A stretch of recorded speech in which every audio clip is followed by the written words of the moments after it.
നമസ്കാരം. 2-4 ദിനം കൊണ്ടൊരുത്തനെ തണ്ടിലേറ്റി നടത്തുന്നതും ഭവാൻ, മാളിക മുകളേറിയ മന്നൻ്റെ തോളിൽ മാറാപ്പ് കേറ്റുന്നതും ഭവാൻ. പൂന്താനത്തിൻ്റെ ജ്ഞാനപ്പാനയിലെ വരികളാണിത്. ഈ വരികൾ ഇന്നലെ വ്യാപകമായി ഒരു വീഡിയോയല്ല, നൂറുകണക്കിന് വീഡിയോകളുടെ താഴെ കമൻറ്റുകളായി പ്രചരിച്ചിരുന്നു. അതുകൊണ്ടാണ് ഇപ്പോൾ ഈ ഒരു പൂന്താനത്തിൻ്റെ ഈ വരികൾ ഓർമ്മ വന്നത്. സംഭവം മറ്റൊന്നുമല്ല, നമ്മുടെ തിരുവനന്തപുരം മുൻ മേയർ ആര്യ രാജേന്ദ്രൻ മിനിഞ്ഞാന്ന് തിരുവനന്തപുരം പൂജപ്പുരയിൽ നടന്ന LDFിൻ്റെ പ്രചാരണ യോഗത്തിൽ MA ബേബി ഉൾപ്പെടെയുള്ള മുതിർന്ന നേതാക്കൾ പങ്കെടുക്കുന്ന LDF യോഗത്തിൽ ഒരു കാഴ്ചക്കാരിയെപ്പോലെ ആരാലും ഗൗനിക്കപ്പെടാതെ നിന്ന ആര്യ രാജേന്ദ്രൻ്റെ ദൃശ്യങ്ങൾ സമൂഹ മാധ്യമങ്ങളിൽ ഉൾപ്പെടെ വലിയ വൈറലായിരുന്നു. ആര്യയെ മേയർ സ്ഥാനത്തേക്ക് കൊണ്ടുവന്നത് തന്നെ ലോകത്തെ ഏറ്റവും പ്രായം കുറഞ്ഞ മേയർ എന്നൊക്കെ കൊട്ടിഘോഷിച്ചുകൊണ്ടാണ്. അന്തംഗമികളൊക്കെ ഇത് വലിയ രീതിയിൽ ആഘോഷിച്ചു. കാരണം ഇത് പലർക്കും പ്രചോദനമാകണം. 21 വയസ്സായ ഒരു പെൺകുട്ടിയെ മേയർ സ്ഥാനത്തേക്ക് അവരോധിച്ച ഒരു പാർട്ടിയാണ് CPM. അതുകൊണ്ട് SFIയിൽ ഉള്ള കുട്ടികളെ ഉൾപ്പെടെ ഇങ്ങോട്ടേക്ക് ആകർഷിക്കണം എന്നൊരു ചിന്തയോടെയൊക്കെ ആയിരിക്കാം അവർ ആര്യയെ ഈ ഒരു മേയർ സ്ഥാനത്തേക്ക് കൊണ്ടുവന്നത്, തലസ്ഥാന നഗരത്തിൻ്റെ തന്നെ മേയർ സ്ഥാനത്തേക്ക് കൊണ്ടുവന്നത്. എന്നാൽ അധികാരം കയ്യിൽ കിട്ടിയതോടെ എന്താണ് അവരുടെ സ്വഭാവത്തിൽ വന്ന മാറ്റമെന്ന് നമ്മളെല്ലാവരും 5 വർഷം നേരിട്ട് അറിഞ്ഞതാണ്. പക്ഷേ ആര്യ കരുതിയത് അർഹതയില്ലാത്തവൻ്റെ കയ്യിൽ അവൻ അർഹതപ്പെടാത്തത് എന്തെങ്കിലും കിട്ടിയാൽ എന്താണ് സംഭവിക്കുന്നതെന്ന് കഴിഞ്ഞ 5 വർഷക്കാലം ആര്യ രാജേന്ദ്രൻ നമുക്ക് കാണിച്ചു തന്നതാണ്. ആര്യ രാജേന്ദ്രൻ വിചാരിച്ചത് പിണറായി വിജയനെ പോലെയാണ്, പിണറായി വിജയനായിരിക്കണം അവരുടെ റോൾ മോഡൽ.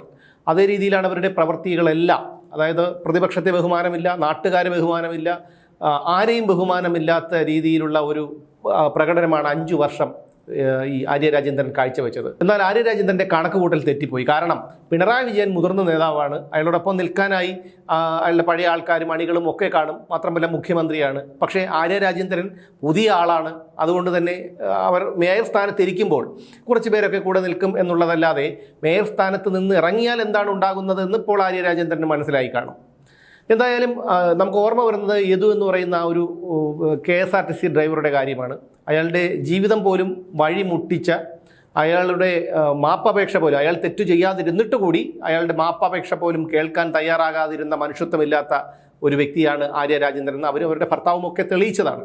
പക്ഷേ ആര്യ രാജേന്ദ്രനെ കഴിഞ്ഞ കുറച്ചു കാലമായി, അതായത് 45 വർഷത്തോളം ഇടതുപക്ഷം ഭരിച്ചിരുന്ന തിരുവനന്തപുരത്തെ നഗരസഭയുടെ ഭരണം അവിടെ കാവിക്കൊടി പാറിയപ്പോൾ, അവിടെ ഭരണം BJPക്ക് കിട്ടിയപ്പോൾ അതിൻ്റെ ഏക കാരണക്കാരി ഈ ആര്യ രാജേന്ദ്രനാണെന്നുള്ള തിരിച്ചറിവ് പാർട്ടിക്കുണ്ടായി.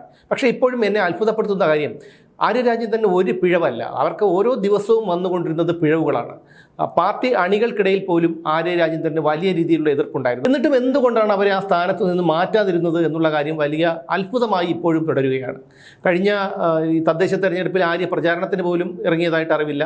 അവർക്ക് തദ്ദേശ തെരഞ്ഞെടുപ്പിൽ മത്സരിക്കാൻ സീറ്റ് കൊടുത്തില്ല, തിരുവനന്തപുരം കോർപ്പറേഷനിൽ സീറ്റ് കൊടുത്തില്ല.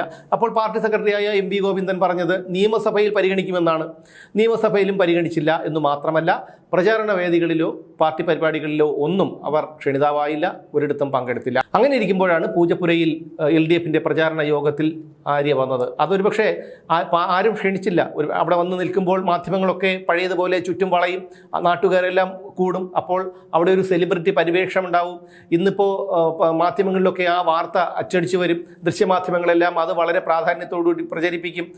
ഒരുപക്ഷെ കുട്ടിയെയൊക്കെ MA ബേബിയെ പോലെയുള്ള നേതാക്കളൊക്കെ എടുത്ത് ലാളിക്കും, അല്ലെങ്കിൽ ഈ ആര്യയെ കൂടി വേദിയിലേക്ക് ക്ഷണിക്കും എന്നൊക്കെയുള്ള കണക്ക് കൂട്ടലോടുകൂടിയായിരിക്കാം വന്നത്. എന്തായാലും ജനങ്ങളുടെയും മാധ്യമങ്ങളുടെയും നേതാക്കളുടെയും പക്ഷത്തു നിന്നുള്ള ഇത്തരം ഒരു പെരുമാറ്റവും പ്രതികരണവും ഒന്നും ആര്യ രാജേന്ദ്രൻ ഒട്ടും പ്രതീക്ഷിച്ചിരുന്നില്ല. അങ്ങനെയാണെങ്കിൽ ഒരു പക്ഷേ എന്നല്ല, ഉറപ്പായും അവർ ആ ഒരു പരിപാടിയിൽ വന്ന് അങ്ങനെ നിൽക്കില്ലായിരുന്നു. ഇതൊക്കെ ദൈവത്തിൻ്റെ ഒരു ശിക്ഷയായിട്ടാണ്. കാരണം യദു എന്ന് പറയുന്ന KSRTC ഡ്രൈവറുടെ വീട്ടിൽ പലതവണ അയാളുടെ അഭിമുഖം എടുക്കാനായി പോയ ഒരാളാണ് ഞാൻ.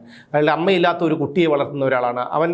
അന്ന് രാത്രി ആര്യ രാജേന്ദ്രനും അവരുടെ ഭർത്താവ്, ഇപ്പോൾ ബാലുശ്ശേരിയിൽ മത്സരിക്കുന്ന സച്ചിൻ ദേവും അവരുടെ സഹോദരനും ഭാര്യയും ഒക്കെ പാളയം ജംഗ്ഷനിൽ ഈ ഒരു KSRTC ബസ് തടഞ്ഞിട്ട് പട്ടിഷോ കാണിച്ച സമയത്ത് അയാൾ കരഞ്ഞു പറഞ്ഞതാണ്, എൻ്റെ കുട്ടി, അവന് അമ്മയില്ല, അമ്മ പിരിഞ്ഞാണ് താമസിക്കുന്നത്, എൻ്റെ മകൻ, അവന് 8-7 വയസ്സേ ഉള്ളൂ, അവനവിടെ കാത്തിരിക്കും, എന്നെ കാത്തിരിക്കും, ഞാൻ ചെന്നാലേ അവൻ ഉറങ്ങൂ എന്ന് പോലും പറഞ്ഞിട്ട് പോലും മനസ്സലിയാത്ത ഒരു സ്ത്രീയാണ് ആര്യ രാജേന്ദ്രൻ. ആര്യ രാജേന്ദ്രൻ എപ്പോഴും പബ്ലിസിറ്റി ആഗ്രഹിച്ചിരുന്ന ഒരു വ്യക്തിയാണ്. അതുകൊണ്ടാണ് പ്രസവം കഴിഞ്ഞ് കൈക്കുഞ്ഞിനെയും കൊണ്ട് അവർ മേയറുടെ കസേരയിൽ വന്നിരുന്നതും അത് വലിയ ചർച്ചയാക്കിയതും മാധ്യമങ്ങളൊക്കെ അത് വലിയ രീതിയിൽ കൊട്ടിഘോഷിച്ചതുമൊക്കെ. അപ്പോൾ ആര്യ രാജേന്ദ്രൻ കരുതിയത് ഇതെന്തോ വലിയൊരു സംഭവമാണ്, ഞാനിവിടുത്തെ ഏറ്റവും വലിയ ആളാണ് എന്നൊക്കെയുള്ള ഒരു സംഭവമാണ്.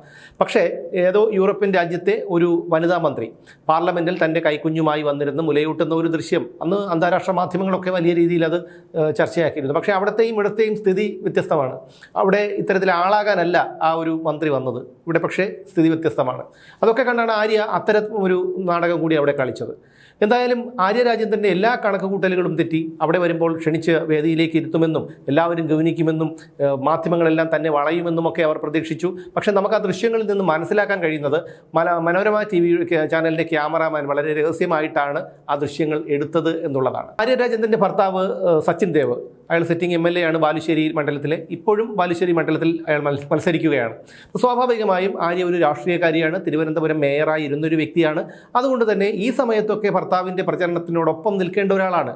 അത് തുടർച്ചയായിട്ടില്ലെങ്കിലും ഒന്നോ രണ്ടോ വേദികളിലെങ്കിലും ചെല്ലുകയും അവിടെ സാന്നിധ്യം അറിയിക്കുകയും സ്ത്രീ വോട്ടർമാരോടെങ്കിലും വോട്ടഭ്യർത്ഥിക്കുകയും പ്രസംഗിക്കുകയും ഒക്കെ ചെയ്യേണ്ട ഒരാളാണ്. പക്ഷേ അവിടെ പോലും ആര്യ രാജേന്ദ്രൻ പോയില്ല എന്ന് നമുക്ക് മനസ്സിലാക്കാൻ കഴിയുന്നത് ആര്യ രാജേന്ദ്രൻ എന്നുള്ള ഒരു ഐക്കൺ അവിടെ അവസാനിച്ചിരിക്കുന്നു എന്നുള്ളതാണ്. ആര്യ രാജേന്ദ്രൻ എവിടെ ചെന്നാലും അവർക്ക് അവഗണനയെ കിട്ടൂ. എന്തിനെ പ്രതിനിധീകരിക്കുന്നു അത് പരാജയത്തിലേക്ക് നീങ്ങും എന്നുള്ളതാണ് മനസ്സിലായത്. അതെന്തായാലും ആര്യ രാജേന്ദ്രൻ മനസ്സിലാക്കി കഴിഞ്ഞിരിക്കുന്നു, ഭർത്താവ് സച്ചിൻ ദേവ് മനസ്സിലാക്കിയിരിക്കുന്നു. എന്തായാലും ആര്യ രാജേന്ദ്രൻ്റെ ഈ പതനം വളരെ സന്തോഷം നൽകുന്നതാണെന്നാണ് എനിക്ക് പറയാനുള്ളത്. കാരണം പൊതുജനങ്ങളുടെ മനസ്സിലൊക്കെ ഇത് വളരെ കടന്നുകൂടിയിരിക്കും. അധികാരമുള്ളത് കൊണ്ട് അവർക്കാർക്കും എതിർത്ത് സംസാരിക്കാനോ ഒന്നും കഴിയാത്തൊരവസ്ഥയിലെത്തും. അങ്ങനെയുള്ള എത്രയോ നേതാക്കളുണ്ട്. അത് മറ്റൊരു പാർട്ടിയിലുമില്ല, CPM-ൽ മാത്രമാണ്. പിണറായി വിജയൻ ഉൾപ്പെടെയുള്ള നേതാക്കളോട് മുഖത്തോട് മുഖം നിന്ന് സംസാരിക്കാനോ അല്ലെങ്കിൽ ദൂരെ നിന്നൊരു ചോദ്യം ചോദിക്കാനോ പോലും മാധ്യമ പ്രവർത്തകർക്കോ ആർക്കും കഴിയില്ല. അങ്ങനെയുള്ള ഒരുപാട് നേതാക്കളുണ്ട്. AR റഹീം ഒക്കെ ഇപ്പം വളരെ അഭിനയിക്കുന്നുണ്ടല്ലോ. AR റഹീമിൻ്റെയൊക്കെ ശിവൻകുട്ടിയുടെയൊക്കെ പഴയ വീഡിയോകൾ ഇപ്പോഴും യൂട്യൂബിലൊക്കെ കാണാം, നമുക്ക് സെർച്ച് ചെയ്ത് കഴിഞ്ഞാൽ. അപ്പോൾ മനസ്സിലാകും അവരുടെയൊക്കെ യഥാർത്ഥ സ്വഭാവം എന്താണെന്ന്. എന്താണ് ഇവരുടെ തലയ്ക്കകത്തേക്ക് കുത്തിവെച്ച് കൊടുക്കുന്നത് എന്ന് എനിക്കറിയില്ല. എന്തായാലും ആര്യ രാജേന്ദ്രൻ എന്നുള്ള ആ ഒരു രാഷ്ട്രീയ നേതാവിൻ്റെ രാഷ്ട്രീയ ഭാവി അനിശ്ചിതത്വത്തിലാണ്. പാർട്ടിക്ക് പോലും ആര്യയെ വേണ്ട എന്നുള്ളതിലേക്ക് കാര്യങ്ങൾ എത്തിയിരിക്കുന്നു.